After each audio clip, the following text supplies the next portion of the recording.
Well, good day, all. Ira Epstein, and I want to wish one and all a very, very happy Easter, Good Friday. As you know, the markets aren't open on Friday.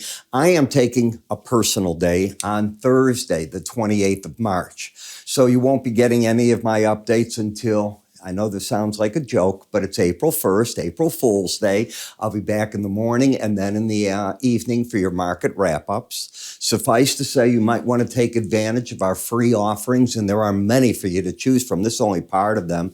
You just go to iraepstein.com, free offerings. It's that simple. You can click up here and that'll take care of it.